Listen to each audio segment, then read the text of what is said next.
inte ut som det brukar. Jag ska flytta den här lite så att inte blommorna syns. Jag är inte hemma idag. Utan jag passar... Kan du komma fram här? Nu ska vi se. Kom. Oj. Jag är hemma hos min äldsta son och passar barn och katter. Min äldsta son har åkt på semester och jag passar hans hus. Han har 3 katter och ett barn. Mitt barnbarn. Och vanligtvis är det en av katterna som brukar vara ute. Hej från Kallas, Schweiz. Här. Alltså, ni ska få se hur det ser ut här. Oops. Ser ni hur det ser ut här ute? Jag kanske kan vända på kameran istället. Här är utsikten ifrån fönstret. Och jag hade tänkt sitta där först. Men det är inte så fint som det ser ut. Det är inte varmt ute. Det finns ett uttryck som heter skenet bedrar. Det betyder ungefär att det ser fint ut, men skenet bedrar. Det är inte så fint. Det är en av katterna här som är väldigt sur. För hon vill gå ut. Så hon jamar hela tiden. Jag mår bara bra. Jag är hos min son. Men han är inte hemma. Jag passar katter och barn. Hej allihopa. Hälsningar från Tjeckien. Ja, vi ska fika. Idag har jag en ny kopp. Jag har inte kaffe. Jag har te i min kopp. Jag tycker jättemycket om te. Jag tror jag har 15 sorters te. Det är i mitt skåp. Inte varmt i Tyskland heller. Det är 3 grader plus. Det kanske är 3 grader här ute också. Men det blåser. Alltså det är med att det är 3 grader plus att det blåser. Så blir det en värre... Hej från Ukraina. Hej. Välkommen. Så blir det en enorm köldeffekt. Så det känns ungefär som det är 10 minus. Ja, varför går jag inte ut på TikTok? Jag har faktiskt ett konto på TikTok. Som heter Marie Rodemark, tror jag. Men jag har bara gjort några franska verbfilmer där. Inte så mycket svenska. Ja, så det är kallt idag. Och det var lite roligt. Om man säger någonting som är helt fel så kan man säga att man har fått hjärnsläpp. Hjärnan släpper från, jag vet inte vad. Vet ni vad jag sa att det var för datum förra söndagen? Jag sa, idag är det den 14 februari. Var fick jag det ifrån? Jag hade totalt hjärnsläpp. Det var ju den 14 april och idag är det den 21 april. Men det var faktiskt bara en som skrev det i kommentarerna. Att jag hade sagt fel, att det inte alls var den 14 februari.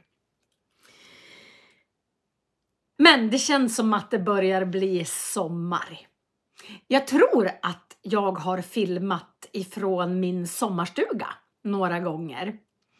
Och ett stort tecken på att det börjar bli sommar, det är att jag fick ett mejl igår att de har satt på sommarvattnet. Ja, Viktor, du borde ha reagerat på det eftersom du är ljudexperten. Men det var bara en som skrev att jag hade sagt 14 februari istället. Jag fick ett mejl att igår, den 20 april, så satte de på sommarvatten. I våran sommarstuga så är det kanske 20 hus som delar på samma brunn. Och på vintern har vi inget vatten i sommarstugan. Utan vi har bara sommarvatten. Och det vattnet går inte ens att dricka. Ni har haft jättefint väder verkar det i Tjeckien också. Att det har varit jättefint men att det är kallt igen. Jag tror att det har kommit en köldknäpp. Så kan man säga. Nu kommer det en köldknäpp. Då menas det att helt plötsligt, ungefär så här. Det här är det, man knäpper med fingrarna. Och en köld, då kommer den på en endaste gång. Ja. Jag längtar till att det blir lite varmare väder så jag kan sitta ute och ha söndagsfika med er.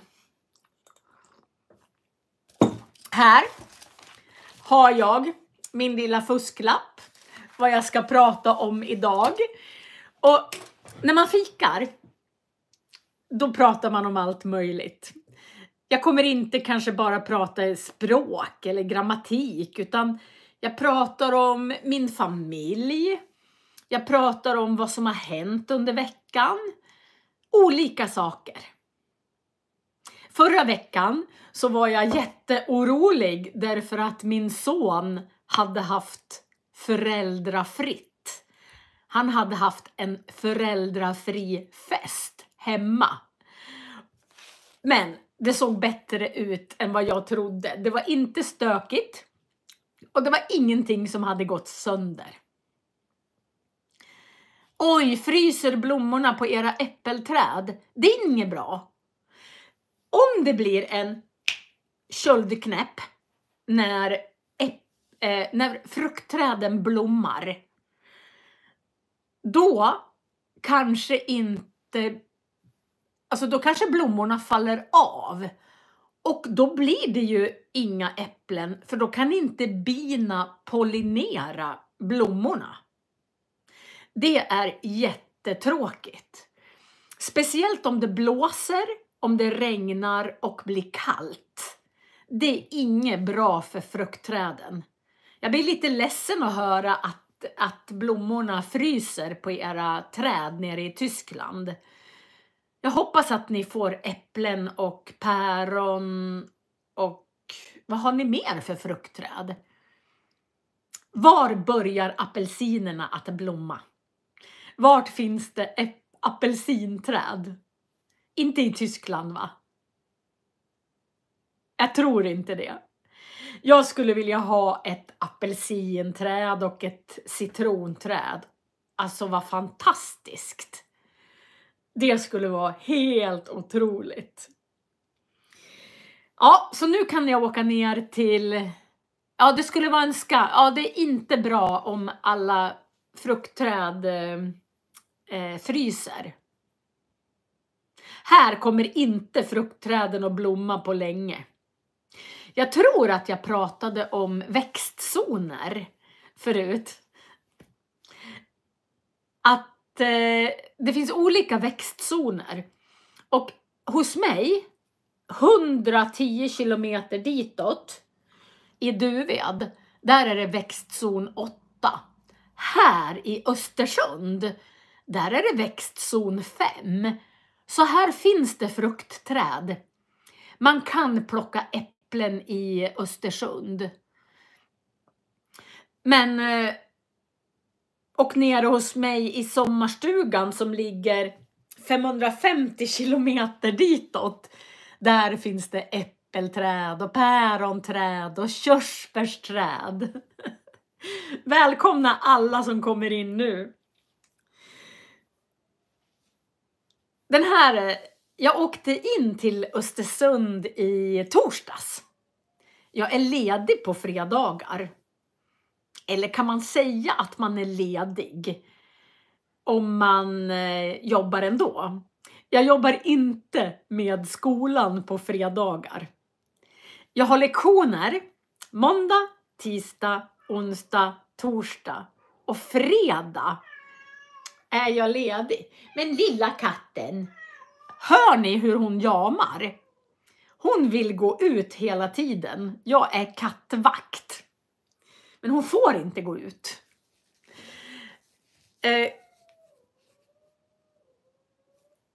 På fredagar så skriver jag.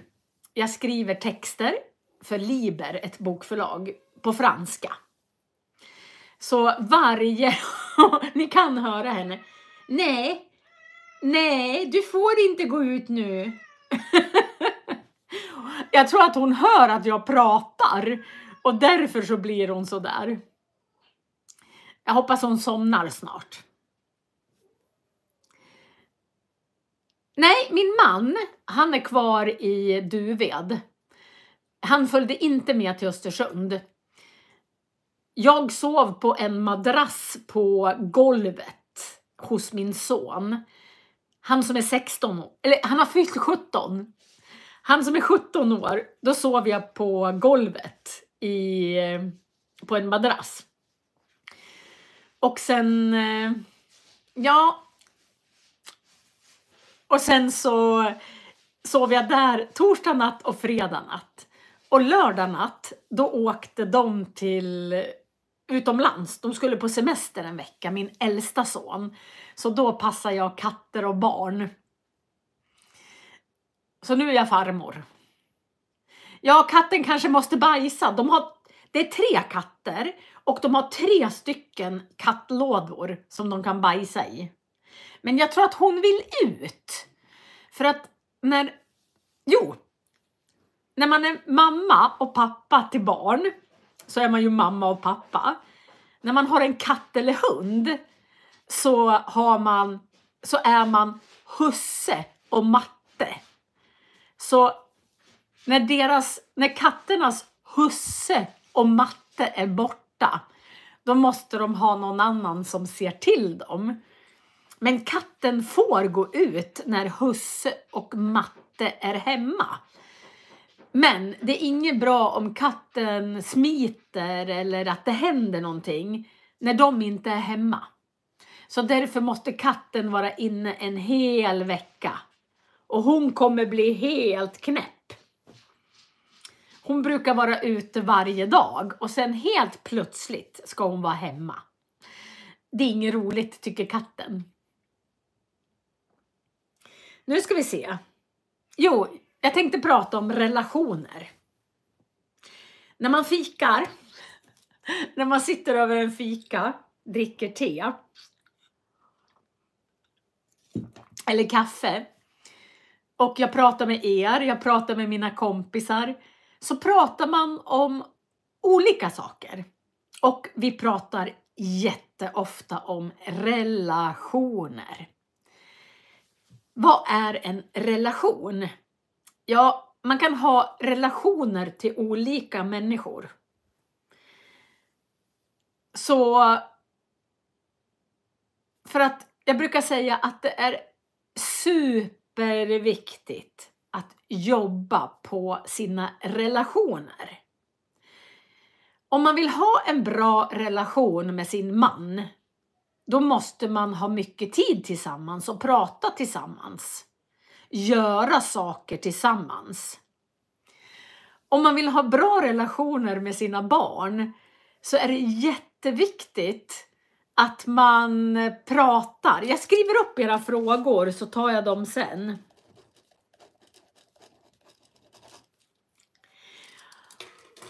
Och med barnen som nästan växer ifrån en, då är det ju jätteviktigt att man har bra relationer. Och min son flyttar ju hemifrån i september.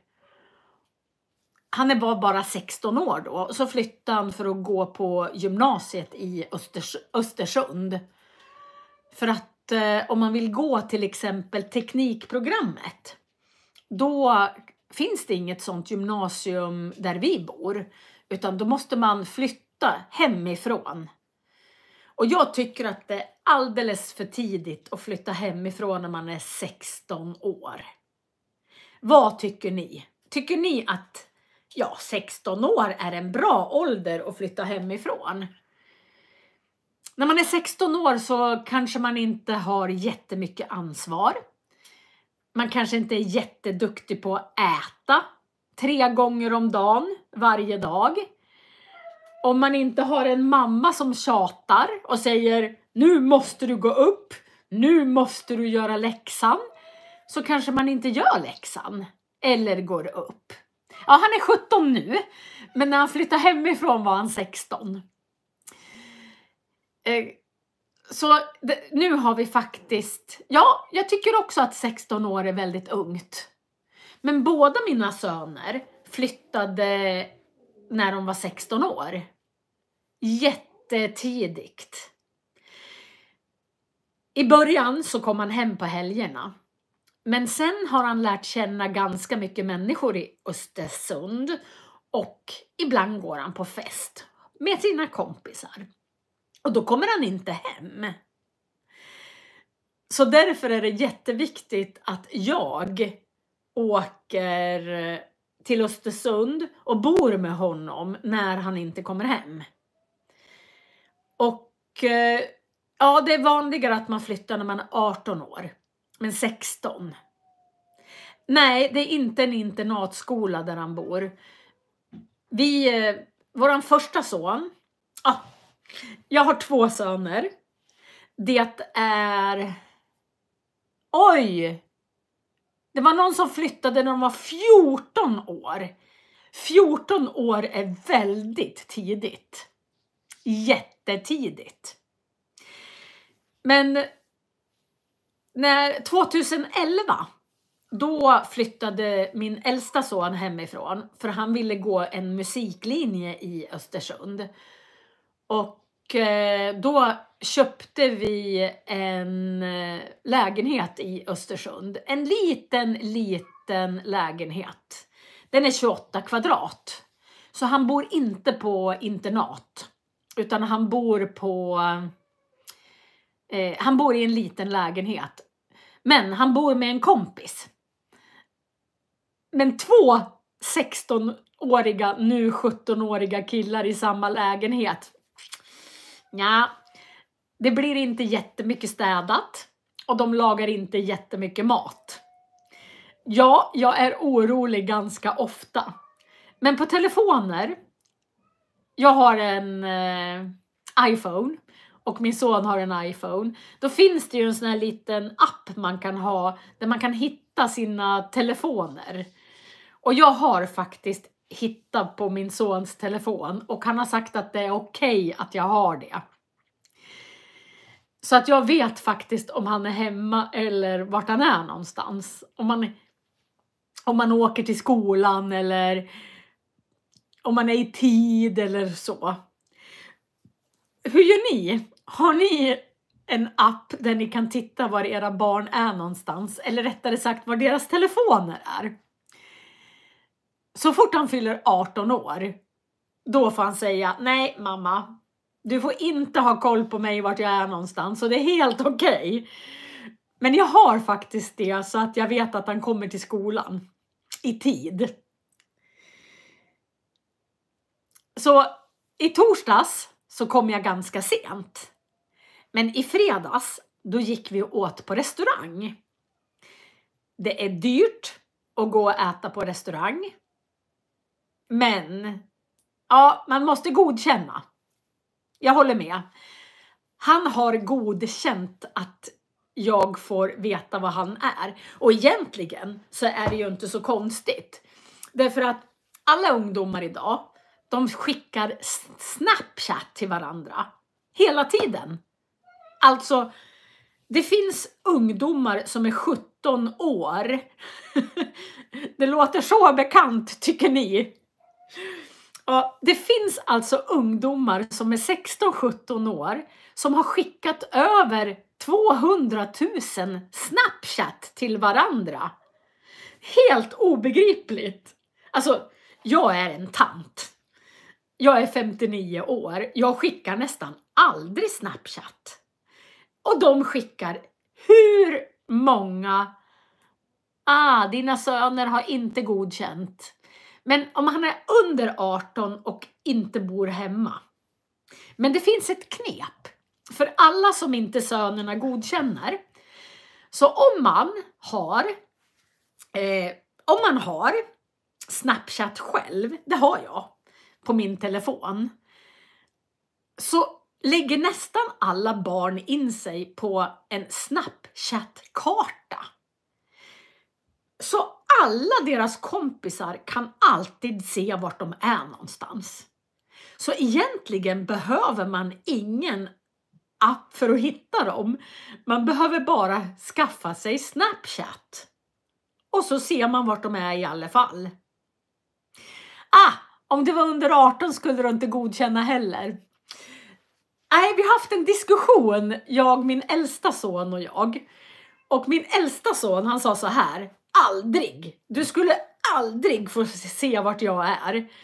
Men de flesta ungdomar under 18 nu, de tycker det är helt okej. Alla ser ändå vart de är på sin Snapchat-karta. Det här är, tror jag, en generationsfråga. Att vi som är äldre, vi bara, nej, usch, tänk att folk kan se vart jag är någonstans. Min son som är 29, han säger att aldrig, och han lägger inte ut sig på Snapchat-karta heller. Men min son som är 17, han säger, spelar roll. Alla vet ju vart jag är i alla fall. Sen har jag min man. Min man har jag också på att hitta. Det är för han åker skidor ute på fjället väldigt ofta. Och han har sagt att jag vill att du ska veta vart jag är. Så att om det händer en olycka så vet vi vart han är någonstans. Bra tips om Snapchat. Det är det här som händer när man fikar. Att man börjar prata om någonting och sen ger man varandra tips.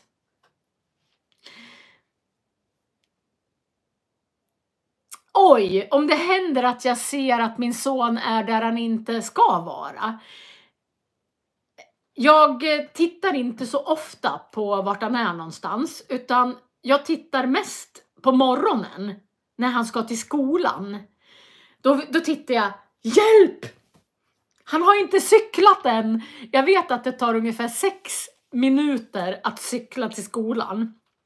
Och om man då är hemma 6 minuter innan han börjar skolan, då ringer jag och säger, hallå, du måste cykla. Jag tittar inte så ofta alltså på hans fritid tittar jag inte. Men jag menar, han är 17 år. Han umgås väldigt mycket med sina kompisar på datorn. De kopplar upp sig via Discord. Och sen sitter de och pratar vid datorn. Så han är oftast hemma. Utom när han är på fest. Och då är jag orolig. Vad gör ni när era barn, alltså som är, eller barn överhuvudtaget, så här, när de är på fest och ska gå hem själva? Jag har sagt att du får ta en taxi. Jag vill inte att du går hem själv. Det är ju inte så ofta det är fest. Men det händer så mycket knasigt. Så jag kan bli orolig om han skulle gå hem själv. Eller också måste de vara 2 eller 3 när de går hem. De får inte gå hem själva. Jag har inga tjejer. Jag har inga döttrar. Jag tror jag skulle vara ännu oroligare om en dotter gick hem själv. Det skulle jag vara. Ja, då ska vi se. Vi har alltså varit på restauranger. Och vi har ätit. Vi har pratat jättemycket. Och vi har försökt att jobba på relationen mamma-son. Ja, jag får meddelande här. Eller ja, ni har också sagt, era mammor har sagt att ni måste ta in. Jag tror inte vi har något Uber i Sverige. Alltså inte där jag bor. Är det någon som bor i Stockholm som vet om det finns en Uber eller ej? Det kanske finns Uber i Stockholm. Alltså jag har ingen koll.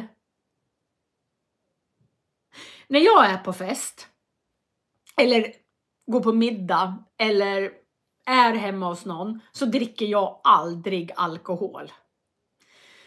Därför att jag vill alltid kunna ta bilen hem när jag vill. Så jag dricker inte alkohol. Ni har Uber i Sydney i Australien. Ja. Nej, jag tar egen bil. Jag tycker om att kanske dricka ett glas vin hemma till middagen. Men när jag går bort eller går på restaurang, då har jag bil. Vi bor ju i Duved, i glesbygd. Vi kanske måste åka ganska långt. För att i Åre, som är en av Sveriges största skidorter, där finns det många restauranger. Men det är ändå 10 kilometer dit. På mörka vägar utan gatlampor. Så jag tar bilen.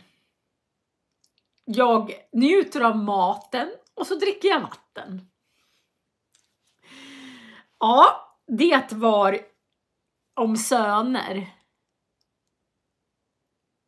Ja, det är bra att föräldrarna träffas. Alltså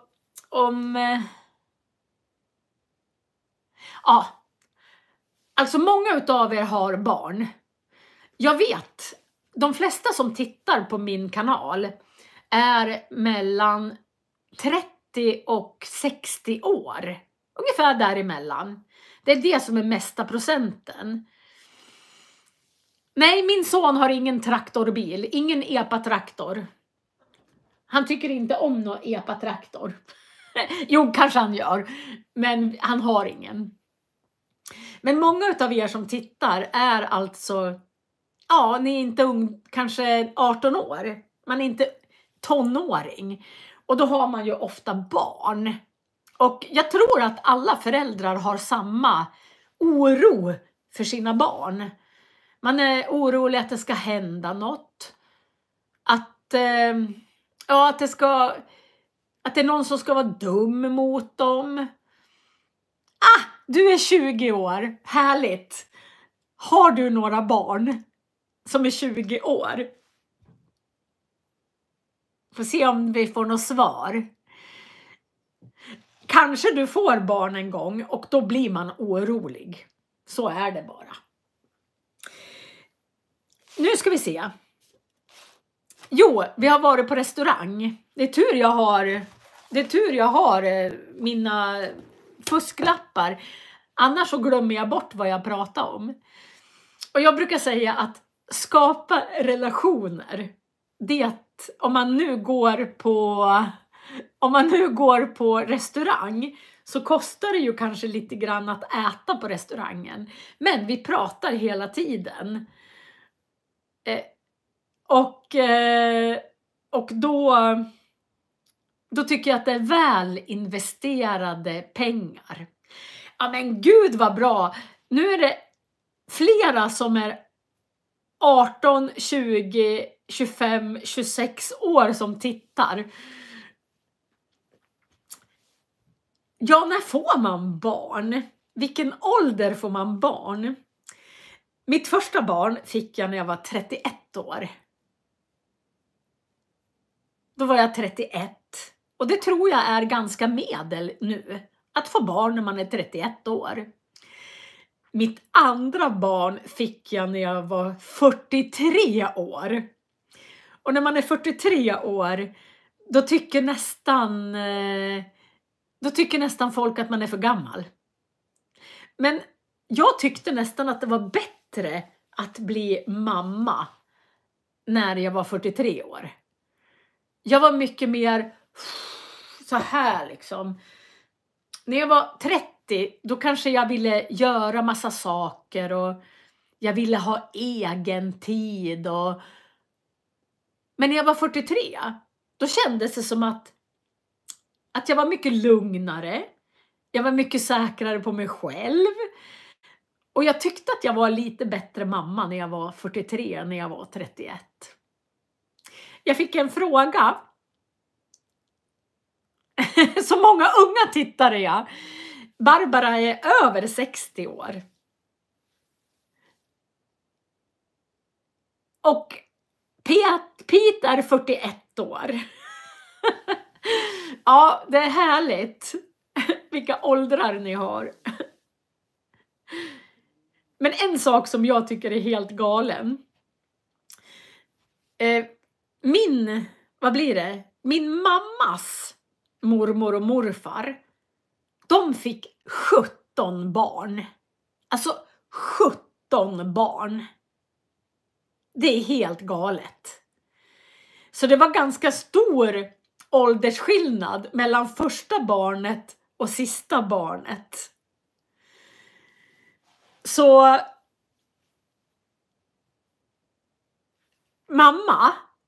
min mamma, hon fick min syster när hon var 18 år. Men min mammas mamma, hon fick sitt första barn när hon var 16 år. 16 år är kanske lite tidigt. Och jag ska skriva upp era frågor. Ja. Så min mormor, hon blev mormor första gången när hon var 34 år. För hon fick barn när hon var 16 eller 17. Och hennes första barn fick sitt barn när hon var 16-17. Så min mormor var 34 år när hon blev mormor. Det är helt galet. Då hade jag varit mamma i 2 år bara. Hej! Jag har fått lite frågor. Vad går din son för program på gymnasiet? Han går tekniska programmet.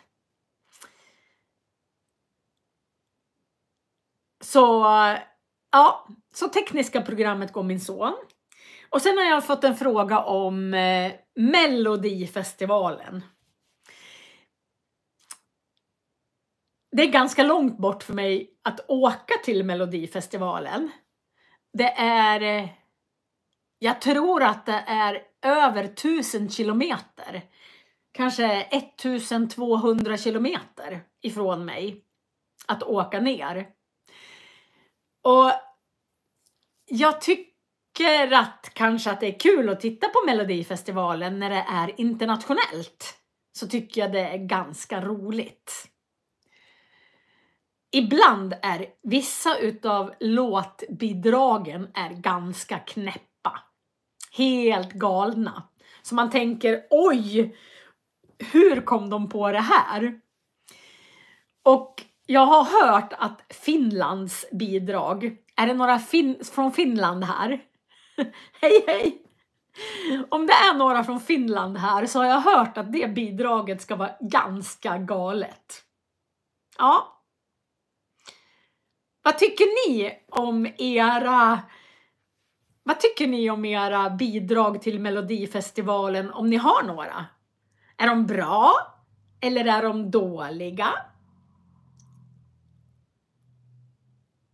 Sveriges bidrag är ganska roligt, för det är egentligen ett norskt bidrag. Det är 2 stycken tvillingar ifrån Norge som spelar Sveriges bidrag. Så kan det bli ibland. Man vet aldrig. Ja, jag tänkte berätta om några få grejer som jag har på min dator. Och jag har förberett mig. Okej. Ja, Abbas bidrag. Vet ni att det var 50 år sedan Abba vann? 50 år sedan. De firar 50 års jubileum. Nu får jag massor med frågor. Jag har bara ett barnbarn. Jag har ett barnbarn. Och sen har ett barnbarn som är 7 år. En son som är 17 år. Och en son som är 28, snart 29 år. Men nu ska jag visa er en grej här. Jag får jättemånga frågor om att jag ska skriva faktatexter om olika saker. Alltså faktatexter. Men det finns jättemånga faktatexter på nätet. Och nu ska jag visa vart ni ska hamna då. Här. Det finns någonting som heter... Nu ska vi se för jag får... Nu ska vi se vad ni ser. Det heter SO-rummet. so.rummet.se. Nu blänker det lite grann. Jag ska se om jag kan göra så här. Här kan man klicka på... Här kan man välja om man vill ha historia, religionskunskap, geografi eller samhällskunskap. Om jag klickar på samhällskunskap så kommer det upp, här ligger katten också, så kommer det upp jättemånga artiklar. Här till exempel så står det demokrati, politiska ideologier, lag och rätt, medier och kommunikation. Och då kan man klicka till exempel på demokrati. Och här kommer det då upp jättemycket fakta om demokrati. Och det brukar också finnas filmer.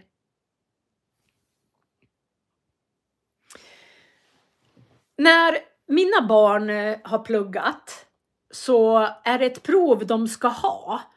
Så brukar jag säga, om det är SO-ämnen, det betyder samhällsorienterade ämnen. Då hittar vi nästan all fakta i SO-rummet. Jag ska länka sen här nere. Och SO, det är alltså historia, religionskunskap, geografi och samhällskunskap. Okej, nästa tips. Allting är på datorn här. Här ska vi se. Och just ja. Ofta när ni ställer frågor till mig om filmer så kan det vara om synonymer. Och det finns någonting som heter synonymer.se. Alltså synonymer.se. Då får man upp här. Jag har skrivit aldrig här. Vad finns det för synonymer till aldrig? Jo, inte någon gång. Inte någonsin. Ingalunda. På inga villkor. Icke någonsin. Och sen finns det även motsatsord här. Och sen så finns det lite längre ner här. Så finns det massor med meningar. Där aldrig finns med. Så när ni brukar fråga mig om finns det några synonymer till det här ordet. Då brukar jag gå in på synonymer.se. Och så kopierar jag alla orden där. Och sen så klistrar jag in det i era svar. Men det är ju superbra om ni själva går in och kollar. Religionskunskap. Det finns inte så många svenskar som är religiösa. Jo, både ja och nej. Många är kristna. Jag har min absolut bästa kompis som jag träffade när jag bodde i Paris, när jag var au pair. Hon är präst idag. Hon är till och med kyrkoherde i Stockholm. Och jag känner ganska många präster. Gör jag faktiskt.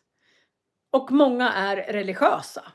Och så känner jag väldigt många som är muslimer. Därför att jag var väldigt engagerad när det kom mycket flyktingar med språk. Så att det här med religion, det kan man diskutera länge. Ja, jag har en app till. Alltså det här är helt otroligt. Den här, jag hoppas att ni kommer åt den. Vissa vissa... Vänta, ska vi se. Jag ska bara svara på det här. Eller jag ska visa er det här först. Sen ska jag prata mer. Här. Det finns en sida som heter Folkuniversitetet. Och här finns det någonting som heter Testa dina språkkunskaper. Och då, nu ska vi se så jag är inne på rätt. Många, här ligger katten. Hej Misse Mao. Många undrar vilken nivå de är på i svenska. Och här kan man klicka Gör Folkuniversitetets test här. Och då klickar jag här. Och då ska man skriva in namn och postadress. Och så får man ett mejl hemskickat till sig med en länk. Och då kommer man hit. Nu ska vi se. Här kan ni välja vilket språk ni vill testa era språkkunskaper i. Man kan testa i danska, tyska, spanska, engelska, italienska, svenska, franska, norska och turkiska. Och då trycker jag på svenska här. Och så trycker jag på starta testet. Och här kan ni få välja ungefär vart ni är. Alltså här det är olika nivåer.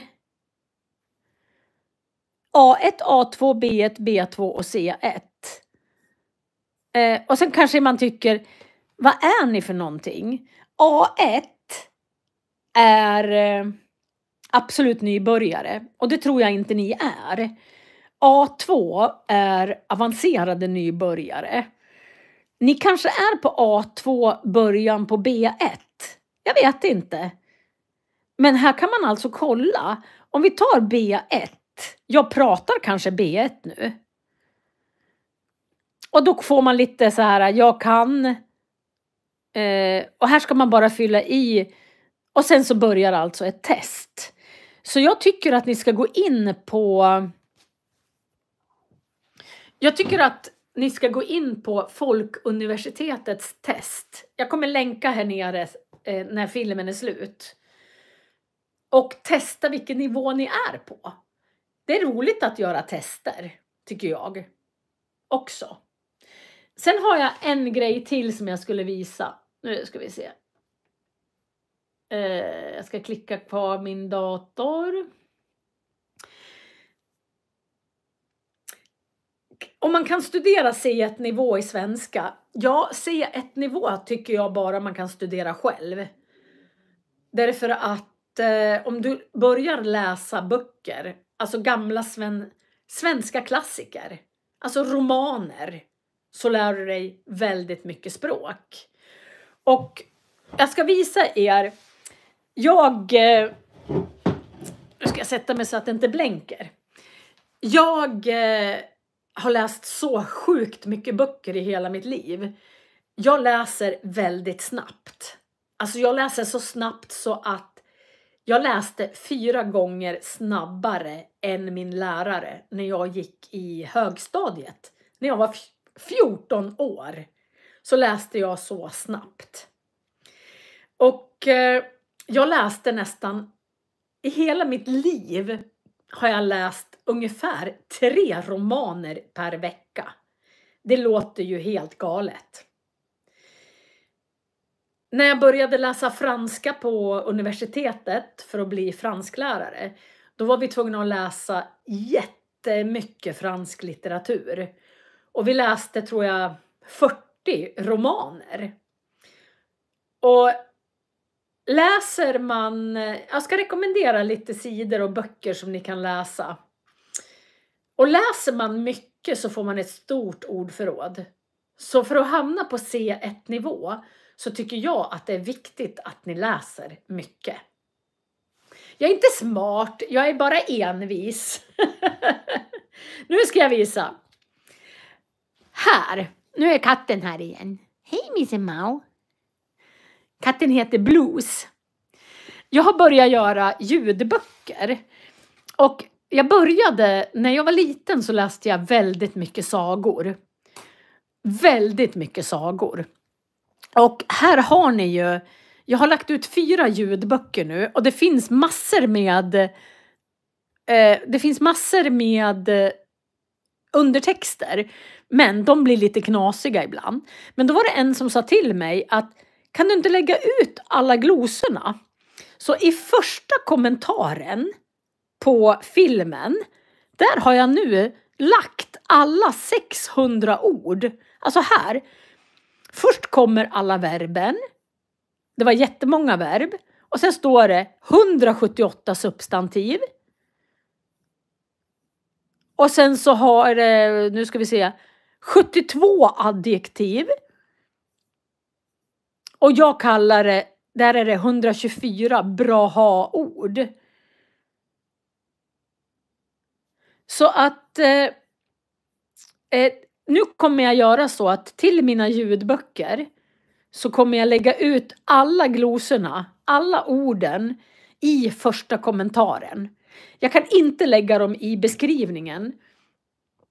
Därför att om jag lägger dem i beskrivningen, då, jag får inte ha så många, jag får ha 5000 tecken i beskrivningen. Så ska jag lägga ut 670 ord, då blir det inget bra. Då får jag inte plats med någonting annat. Nu ska vi se. Oj! Så för att lära sig väldigt, väldigt mycket ord, så läs böcker. Och vill ni lära er att prata, då läser ni högt. Och 3 romaner per vecka, det är jättemycket. Men ni får tänka på att jag läser kanske 4 gånger snabbare än alla andra. Så egentligen så läser jag bara 1 roman per vecka. Nu har jag fått väldigt ont i ögonen när jag läser. Jag har svårt att läsa på kvällarna. Det är för att jag måste ha jättestarkt ljus i mina böcker. Så jag lyssnar på böcker nu istället. Jag har en app där jag kan lyssna på böcker. Och då lyssnar jag kanske 20 timmar i veckan. 20 timmar i veckan. Det låter helt galet. Men jag lyssnar när jag åker till jobbet. Jag sitter i bil 1 timme. Jag lyssnar när jag lagar mat.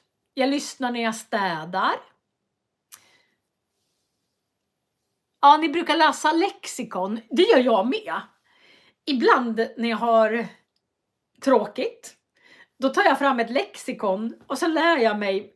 Jag slår upp en sida, vilken som helst, i en bok.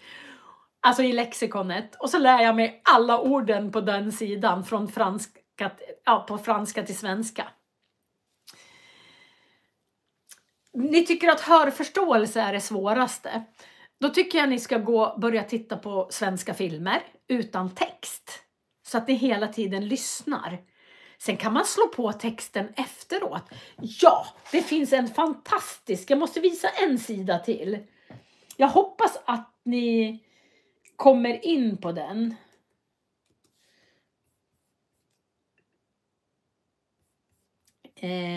Nu ska vi se. Det finns en svensk podd.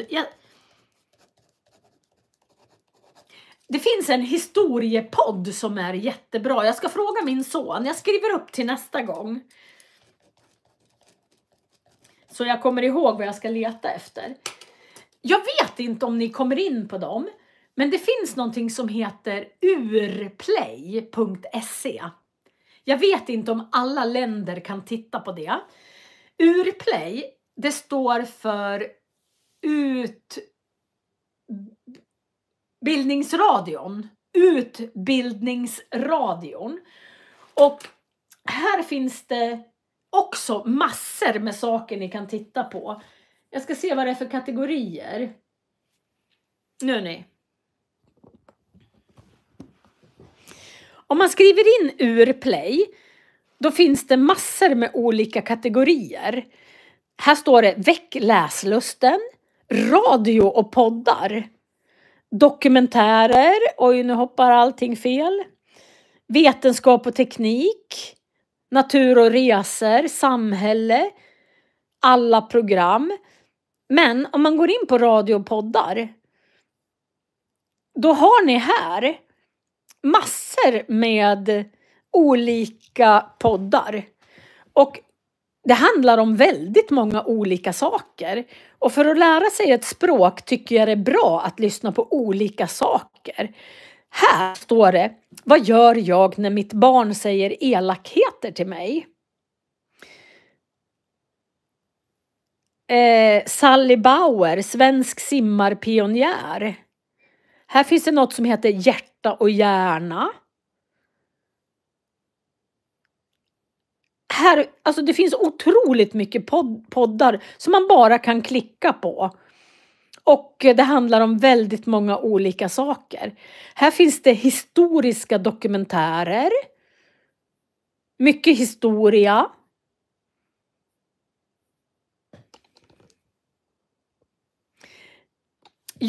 Om ni kommer in på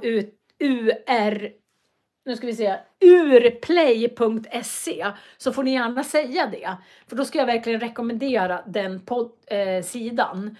Och om ni bara skulle i 5 minuter per dag. Där finns det finns massa småfilmer där. I Belgien kan man titta på Urplay. Kan man titta i Belgien, då kan man nog titta överallt. Så vill ni lära er om väldigt många olika ämnen så rekommenderar jag. Och så finns det, om man klickar på någonting på Urplay, då finns det ofta en lärarhandledning till. Alltså, det finns en lärarhandledning där man kan gå in och läsa vad man ska tänka på olika saker. Så jag rekommenderar Urplay för att lära sig många nya ord. Så du som frågade om historiepodd, så finns det där. Där fanns det, eller du som frågade om svenska poddar, så finns det där. Jag blir så tacksam när ni säger tack för tipset. Därför att när man fikar, när man har söndagsfika, så delar man tips med varandra. Hela tiden.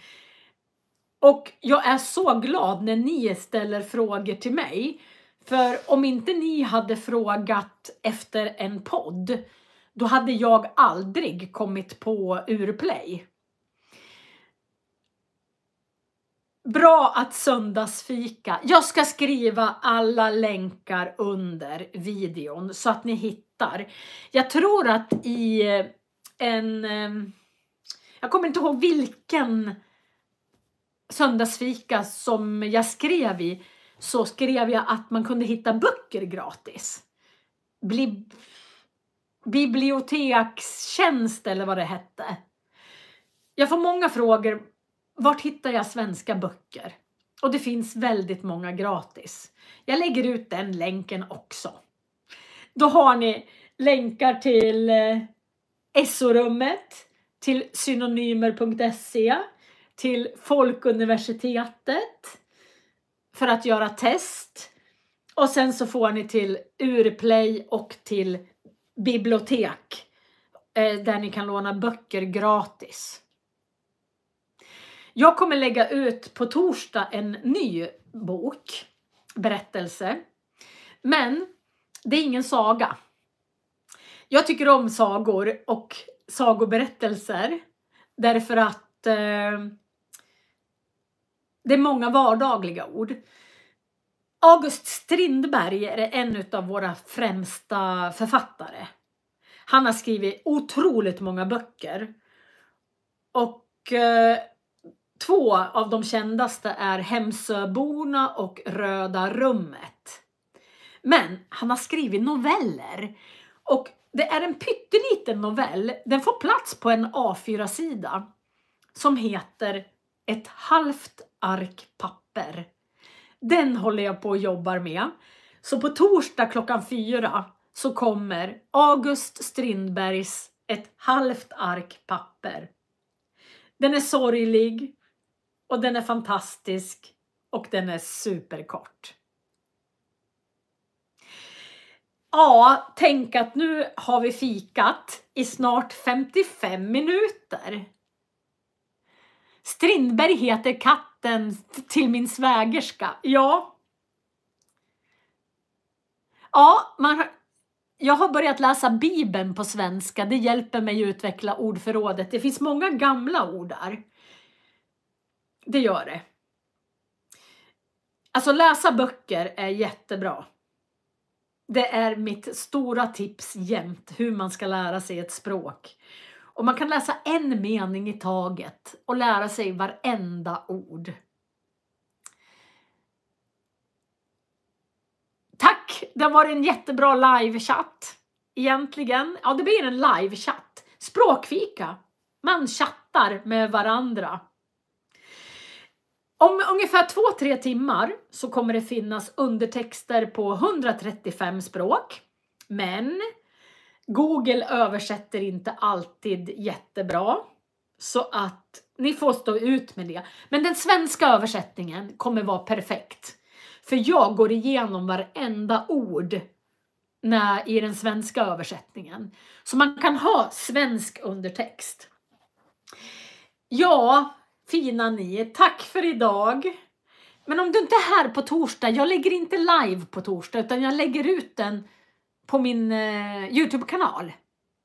Det finns en spellista som heter ljudböcker. Där finns alla ljudböcker. Man kan skriva idag eller idag både ihop och isär, Nathalie. Jag hoppas att ni... Tack för fikaprat. Nu ska jag dricka upp mitt te. Vi ses nästa gång. Jag tycker om er. Jag tycker om att fika. Ha en jättebra söndag. Ha det så bra. Hej då. Ja, ni är så gulliga. Jag får bara massa hjärtan. Tack. Jag gör så här istället. Jag lägger ut direkt alla länkar till de tipsen som jag har gett. Vi ses nästa söndag. Hej hej!